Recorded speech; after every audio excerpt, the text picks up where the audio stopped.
Builder पुत्र Porsche दुहेरी बळी प्रकरण देशभरात चांगलंच तापलंय। या प्रकरणी सत्र न्यायालयात सुनावणी पार पडली। आता या प्रकरणात अल्पवयीन आरोपीचे वडील विशाल अग्रवाल यांच्यासह तिघांना 24 मे पर्यंत पोलीस कोठडी सुनावली गेली आहे। तर कारखाली दोघांना चिरडणारा अल्पवयीन आरोपी संज्ञान घोषित करण्यासंदर्भात आणखी वेळ लागण्याची शक्यता आहे। बघूया या संदर्भातला रिपोर्ट।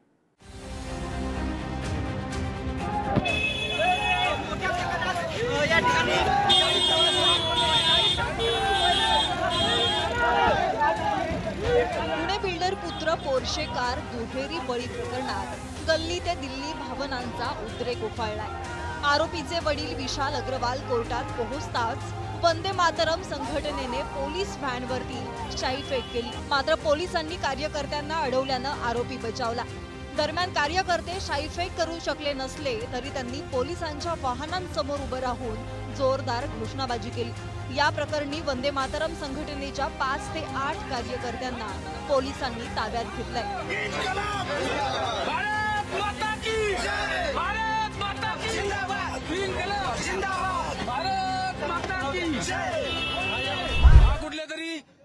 राजन टोळीशी किंवा दाऊद टोळीशी कुठल्या टोळीशी संबंधित असू आम्हाला त्याचं काही घेणं नाहीये। ह्याच्यावर कारवाई झाली पाहिजे। याने निष्पाप 2 जीवांचे बळी घेतले। तो मुलगा जेवढा जबाबदार नाहीये तेवढा हा जबाबदार आहे।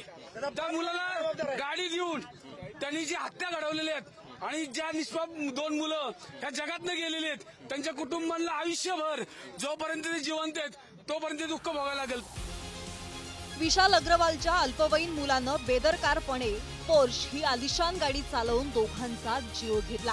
या प्रकरणी अल्पवयीन मुलाला अवघ्या 18 तासात जामीन मिळाला होता। त्यानंतर नामांकित बिल्डर विशाल अग्रवाल याला पुणे पोलिसांनी संभाजीनगरातून अटक केली। या प्रकरणी पुणे सत्र न्यायालयाने विशाल अग्रवालला 24 मे पर्यंतची पोलीस कोठडी सुनावली आहे।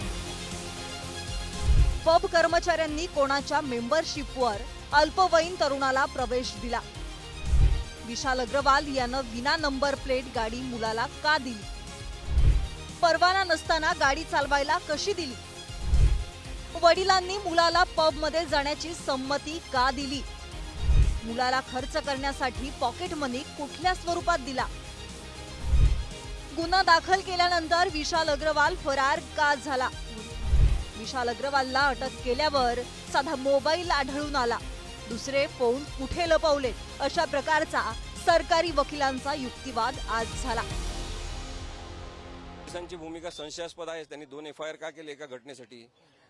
आणि मग जेव्हा युक्तिवाद करण्यात आला कोर्टामध्ये की ते लोक 304 सारख्या गुन्ह्यामध्ये आरोपी नाही ज्यांनी बियर सर्व केली किंवा लिकर सर्व केलं। आता ते नसतील ना तेव्हा कोर्ट ठरवेल। कोर्ट प्रत्येकाच्या सहभागानुसार नंतर शिक्षा देत असते। त्यामुळे एकच FIR पाहिजे होता या केसमध्ये। 2 FIR करून ही केस मुद्दाम कमजोर करण्याचा पोलिसांनी प्रयत्न केला आहे। विशाल अग्रवाल सह बार मालक व्यवस्थापक नितेश शेवानी आणि जयेश गावकरे यांना सुद्धा पुणे सत्र न्यायालयाने 3 दिवसांची पोलीस कोठडी सुनावली आहे। दरम्यान न्यायालयाने अल्पवयीन आरोपीचे वडील विशाल अग्रवाल यांच्यावर ताशेरे देखील ओढले। मुलगा अल्पवयीन असल्याने वडिलांनी त्यांची भूमिका पार पाडली नाही। गाडीचं रजिस्ट्रेशन नाही, नंबर प्लेट नाही आणि मुलाला लायसन्स देखील नसताना गाडी चालवायला दिली। 18 वर्ष पूर्ण नसतानाही त्याला पब मध्ये दारू प्यायला पाठवलं। ज्युएनाईल ऍक्ट नुसार हा गुन्हा आहे। मुलाला जास्तीची मोकळीक दिली, नियंत्रण ठेवलं नाही, त्यामुळे हा अपघात झाला आणि दोघांना जीव गमवावा लागला। 18 वर्ष पूर्ण नसतानाही मुलाला दारू प्यायची परवानगी देणं हे पालक म्हणून विशाल अग्रवाल यांचं अपयश आहे। मुळातच ही घटना घडल्यानंतर पोलिसांनी कारवाई करत जो काही ऍप्लिकेशन रिमांडचा ज्युवेनाईल जस्टिस बोर्डकडे सबमिट केला होता, एकतर त्याच्यामध्ये अतिशय स्पष्टपणे 304 IPCचा कलम हा मेन्शन केलेला आहे। तुम्ही जर त्यांचं टीव्हीवरचं सगळ्या ठिकाणचं वक्तव्य जर ऐकलं पोलीस आयुक्तांचं आणि गृहमंत्र्याचं की आम्ही 304 लावलं म्हटलेलं आहे, खोटं वक्तव्य केलं। 304ला वेगळी शिक्षेची तरतूद आहे आणि 304A ला वेगळ्या शिक्षेची तरतूद आहे। मुद्दामहून 304A लावलं की काय याची सुद्धा चौकशी होण्याची आवश्यकता आहे. आरोपी बांधकाम व्यावसायिक विशाल अग्रवाल, त्याचा अल्पवयीन मुलगा आणि एकूण कुटुंबाविषयी नवनवीन माहिती समोर येताना दिसतीये. या घटनेनंतर शरद पवार गटाचे नेते प्राजक्त तनपुरे यांच्या पत्नी सोनाली तनपुरेंनी सोशल मीडियावर एक पोस्ट शेअर केली आहे. या पोस्टमधून सोनाली तनपुरेंनी अपघाता प्रकरणातील मुख्य आरोपी असलेल्या मुलाविषयी अप्रत्यक्षपणे एक महत्त्वाचा खुलासा केलाय. कल्याणी नगर येथील कार ऍक्सिडेंट नंतर पुन्हा एकदा त्या गोष्टी आठवल्या. संबंधित घटनेतील मुलगा हा माझ्या मुलासोबत एकाच वर्गात शिकत होता. त्यावेळी त्यापैकी काही मुलांकडून माझ्या मुलाला खूप त्रासही झाला होता. या मुलांची तक्रार मी त्यांच्या पालकांकडे केली होती, मात्र योग्य तो प्रतिसाद मिळाला नाही. शेवटी या मुलांच्या त्रासाला कंटाळून त्याची शाळा बदलावी लागली. त्या घटनांचा वाईट परिणाम आजही त्याच्या मनावर आहे. वाईट प्रवृत्ती असणाऱ्या मुलांची दखल वेळीच घेतली गेली असती तर असा भयंकर गुन्हा कदाचित घडला नसता.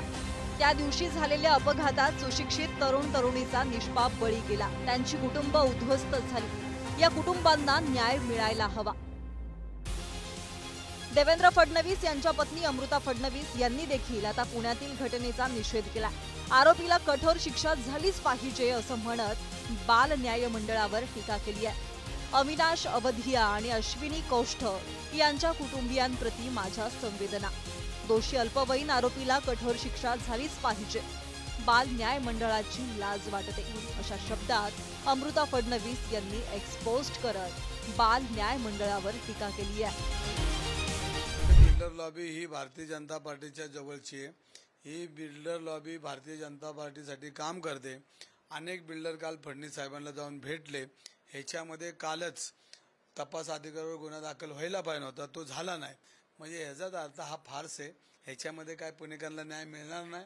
आज महानगरपालिकेमध्ये अनेक त्याच्या बिल्डिंगचे ऑडिट राहिलेत, अनेक पैसे बाकी आहेत. ह्या सगळ्या गोष्टीचा अभ्यास केला तर खऱ्या अर्थाने जर पुणेकरांना न्याय द्यायचा असेल तर फडणवीस साहेबांनी याची पूर्ण चौकशी केली पाहिजे. कल्याणी नगर कार अपघातात अग्रवाल कुटुंबाचं अंडरवर्ल्ड कनेक्शन समोर आलंय. सुरेंद्र कुमार अग्रवाल यांनी नगरसेवक अजय भोसलेंना मारण्यासाठी कुख्यात डॉन छोटा राजनला सुपारी दिल्याचा दावा करण्यात येतोय. अपघातानंतर कोर्टामध्ये जामीन मिळवण्यासाठी आजोबांनी आपल्या नातवाची हमील घेतली होती. 2009ला जेव्हा मी निवडणुकीच्या प्रचारात होतो तेव्हा छोटा राजांनी लोक मला मारायला पाठवले होते. त्यावेळेस माझ्यावर गोळीबार झाला होता. माझ्यावर गोळीबार झाला असताना माझ्या गाडीवर जी पहिली त्यांनी गोळी झाडली ती काचेला लागून माझा मित्र गाडी चालवत होता, त्या छातीत ती गोळी घुसली होती. हे सुरेंद्र कुमार अग्रवाल यांनी माझी सुपारी दिलेली होती. आणि 2009 पासून तर 2024 चालू आहे. मी तपास व्यवस्थित नाही झाला म्हणून मी हायकोर्टात गेलो. हायकोर्टात रिट पिटिशन दाखल केलं तरी सुरेंद्र अग्रवालला सगळे त्याच्या विरुद्ध पुरावे असतानाही आजपर्यंत त्याला अटक झालेली नाही.